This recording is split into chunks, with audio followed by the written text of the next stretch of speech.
your host, Dick Dietrich.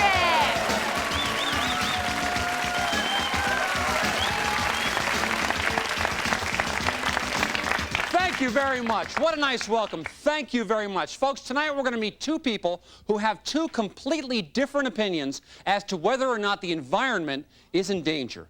And on this subject, like most subjects, I don't have an opinion. But my first guest does. She's a real outdoorsy gal. She likes to wear hiking boots and flannel shirts, but surprisingly, she's not a lesbian. Please welcome Nancy Kornhoser. Give her a hand.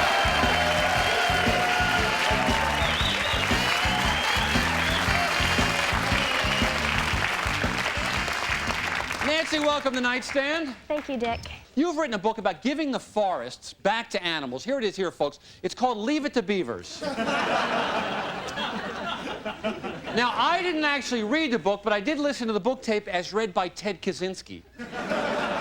And in it, you say, and I want to get this right, I want to read this. Lobbies in Washington are systematically appropriating forest land through eminent domain. Is that correct? That's right, Dick. These greedy corporations are destroying our parks, our wildlife, our forests. And in the process, a fresh and minty girl like yourself would no longer be able to hike, rock climb, and eventually shower your taut, naked body under the soothing flow of a natural waterfall. I guess. But we must get the message out there that we're destroying the planet. Okay, but Nancy, how can you take away the joy of cutting down a tree? What? Well, I remember at holiday time, one of my fathers would always take me to one of those places where you cut down your own Christmas tree. I just love the smell after I cut one. Dick, I'm talking about the lumber companies who are destroying the forests. When they do that, the animals that live there have no place to go. Well, can't they just move to another forest? No, Dick, it's their only home. Have you ever lived among the animals of the forest? I have a little experience with sheep. But that's it. 4-H. It is so beautiful there. Right now, I'm living and working in Oregon to save Whitaker National Forest. Folks, I wanted to see what Nancy's forest looked like. So I packed up my '86 Cordoba. It has 3-wheel drive. And I went deep into the bush to see what it looks like. What was that one about? Folks, watch as we present another documentary. This one called Green Like Me. Let's watch. Well, folks, here it is, my home camp. I gotta tell you something. There's nothing better than waking up to the morning wood. And roughing it wasn't as bad as I thought. But now it was time to get closer to nature. Oh, it felt so great to be in the outdoors. I never felt so free. Suddenly I heard something. Danger! Danger! I didn't know what to expect. My heart was pounding. All my primitive instincts came out. There I was, miles from civilization. I feared I was about to die. But then I realized it was just a little bear cub. A little bear cub who has lost its way. Hey, little bear cub, where's your mom, little buddy? Well, that little bear cub taught me so much about nature, about life, and that it's okay to go to the bathroom in the woods.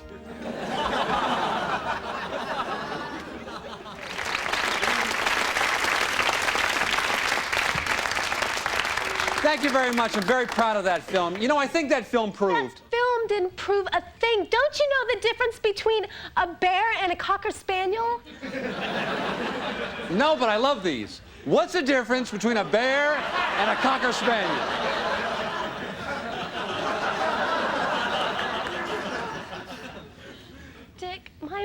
mother was killed by a bear. That's the punchline?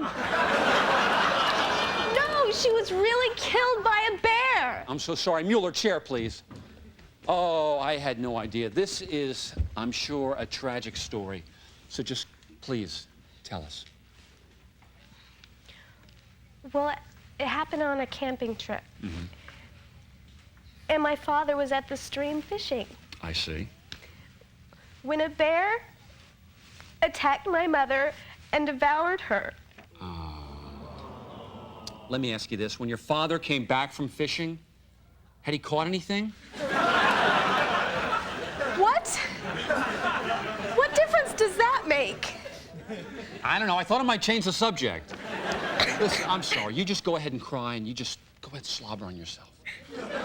We're going to take a break. Folks, what makes this story all the more dramatic is that Nancy's last name is Kornhoser. Now, as you know, Kornhoser is one of the biggest names in the logging industry. You see, Nancy's father is Charles Kornhoser, the logging giant. And we're going to meet him when we come back. Did anybody tell you? Yeah, he's going to be here. Hi, are you a straight guy named Cody? You can be a guest on Nightstand. Give us a call. Thank you. Thank you very much. Okay, we're back. We're talking about whether or not we should save the planet. And remember, I have no opinion. With us is the natural and piney fresh little girl, Nancy Kornhoser. Now, Nancy, I understand you brought something with you from the forest tonight. What have you got? Well, they're all backstage. I brought a raccoon, a spotted owl, a full-grown mountain lion, and wild turkey. Terrific. We can drink the wild turkey while we're looking at all the animals. So, what's first? Well, I thought we would start with the raccoon and then save the mountain lion for last. Terrific. This is going to be great, folks. In fact, go wake up the kids. I don't care if it's 4 in the morning. They're going to love this. What do we got back there, Nancy? Okay, this is Mr. Raccoon. Uh-huh. No, mountain lion, you stay there. No, calm down, calm down. No, please. Turkey, no. Don't shoot. Don't shoot.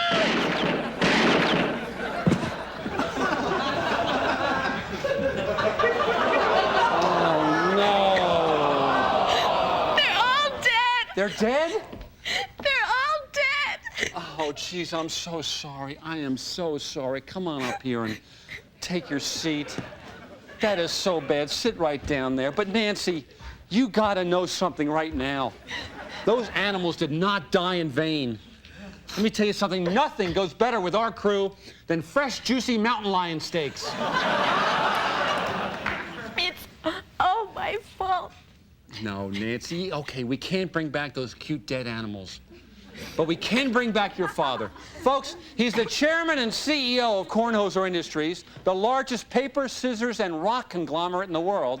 Come on out, Charles Kornhoser.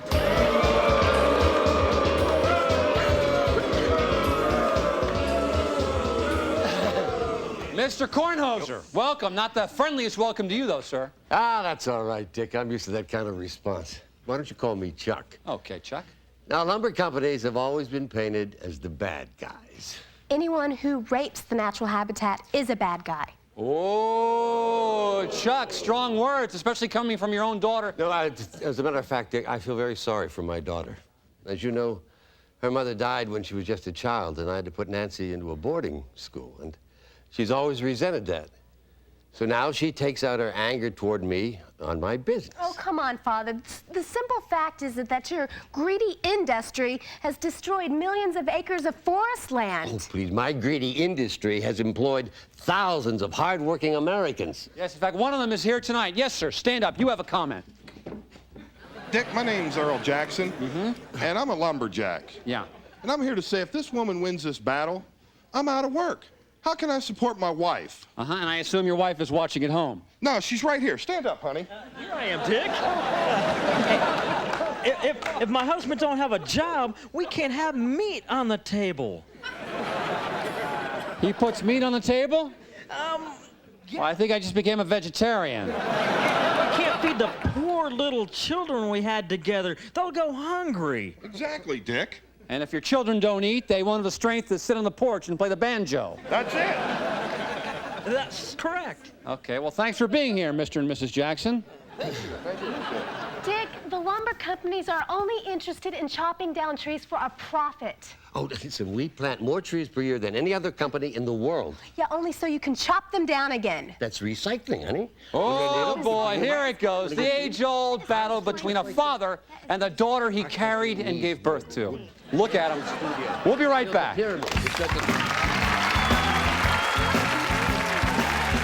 Hey folks, did you know you can get Dick on the World Wide Web? Cruise on by. On the second half hour of Nightstand, should women be in the military? You're just mad because I made it and you didn't. You made it with every cadet in the academy. Dick chooses sides. Hey, calm down. Somebody's gonna get hurt.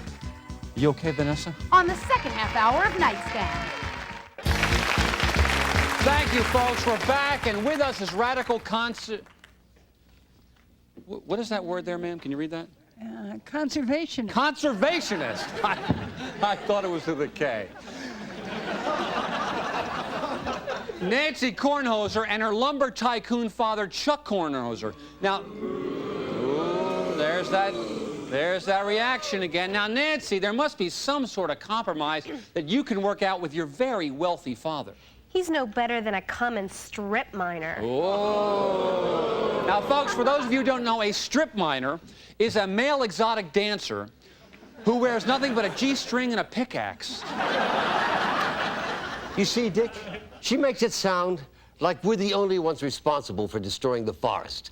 What about all the trees that are destroyed by the animals? Oh, yeah, like a woodchuck can compete with a chainsaw?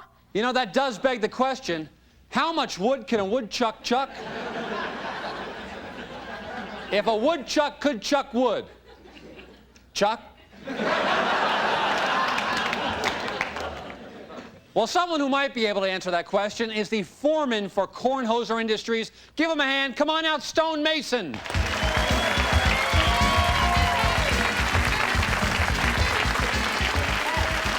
Stone, welcome to the show. It's nice to be here, Dick. Now, you work for Mr. Kornhoser in the Forest Division. That's right. I'm a branch representative. Well, I don't think I'd be going on a limb here if I said you're a good-looking Joe. You ever done any strip mining? Strip mining, why? Well, I mention that because looking at you, I realized the village people should have had a woodsman.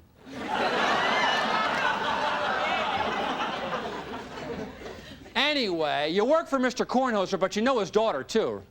Yes, I do. Oh, you bet he does. Every time she stages one of her demonstrations or chains herself to a tree, Stone here is the one who has to call the cops and handle the media. Ah, so he's a valuable employee. Oh, he's more than that, Dick. He's like a son to me. So he's like the son your daughter should have been. One day, Dick, Stone Mason's going to be the president of Kornhoser Industries. Ah. Well, I'm flattered, sir, but I'm afraid I have a conflict of interest. What do you mean? We love each other, Father. We're going to be married. Wait a minute, Stone. Look, you mean to say you're willing to give up your entire career in my company for the love of this fanatic? Sir, she's taught me the importance of ecology and wildlife preservation. I would sacrifice all of your forests for one little beaver. Oh, no, people. Oh, we're pathetic. We're talking about the furry little creature. I can't believe this. I lost my wife, my little girl, and now the son my daughter should have been. I'm a failure. Come on, Chuck, you're not a failure. You may not have happiness, but you got millions and millions of dollars. Dick, money can't buy the things that I really care about. My life is destroyed. Well, now you know how the little beavers feel. Is that true, Chuck? Do you know how they feel? No. No, I hate animals. I hate them and everything they stand for. They killed your mother. Well, if I can forgive the bear, why can't you? Oh, even if I could forgive the bear, I could never forgive myself. Daddy, what are you talking about? I know what he's talking about. He ate your mother. No, but I was responsible for her death. You know what, folks? I sense a confession about to happen. This happens on our show a lot. It's very difficult for you. I want you to take your time and you just let your feelings out. This is the hardest thing that I've ever had to do. Excuse me 1 second. Let me just interrupt you 1 second. Dennis, I'm thinking it's going to play great on camera 4, okay? I'm sorry. This is the hardest thing I've ever had. I'm sorry. Dennis, you were right. Camera 3, you were right.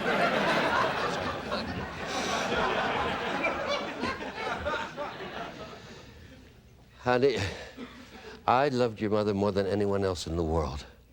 We had so much in common. We were passionate about each other. We loved the outdoors. In fact, when we were outdoors, we were even more passionate. For you regular Nightstand viewers, the word passionate means horny. I'm sorry, go ahead. Well, your mother and I went on a camping trip. And, well, the minute we got to the campsite, your mother and I became very horny. So she slipped into a teddy and I pitched a tent. Like any man would do. And then your mother and I, well, this is the difficult part. Your mom and I engaged in wild sex. Whoa, whoa, whoa! Wild sex. Please continue.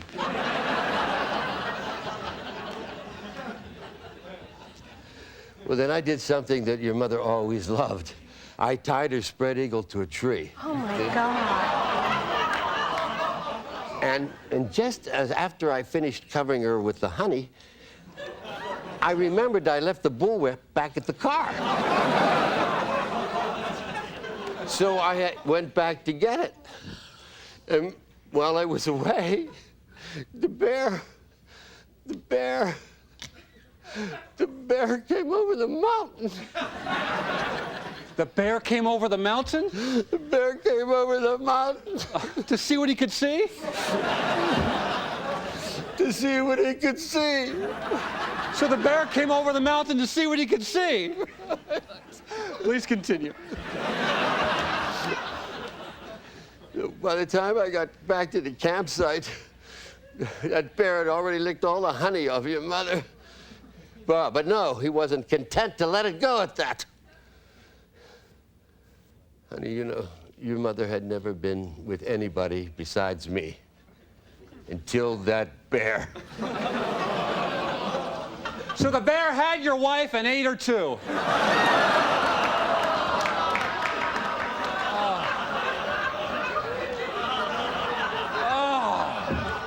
That's horrible. I never knew. Sir, that is one grisly story.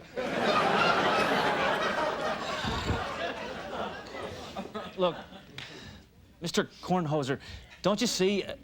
Killing all those little animals to get back at that bear, it's never going to bring your wife back. You're right.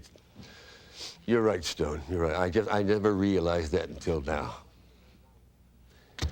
Ladies and gentlemen, I'd like to make an announcement. Excuse me, Chuck, all announcements, camera 2. I am immediately announcing the suspension of all logging in Whitaker Forest.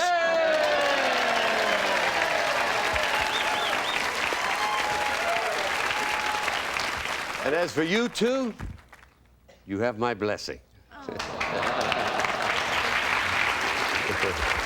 Welcome back. Thank you, sir. Look at it this way, Chuck. You're not losing a daughter. You're gaining a son you always wanted your daughter to be. A happy ending. We'll be right back with my wrap-up right after this. Hey, do you consider bowling a workout?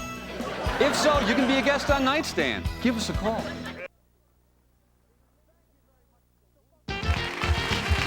Thank you very much. So, folks, what have we learned tonight? Well, we learned that the forest is a wondrous place full of animals and wild sex. We also learned that a bear is a ferocious creature capable of devouring a human being in an instant. But should we be afraid of these animals? No. For instance, remember that cute little bear cub you saw in my documentary? Well, folks, that was filmed a few months ago, and now that bear cub is a full-grown bear that I have befriended. In fact, he lives with me now in my spacious condo. I want to bring him out. Here he is. I got him. Don't worry. Here we go. Say hello to Smokey, everybody. Hi, Smokey. For now, I'm... Oh, man. I'm Dick Dietrich. Oh, man. That was a whole lot of fun, but it isn't over yet. We've got a whole new show coming right up.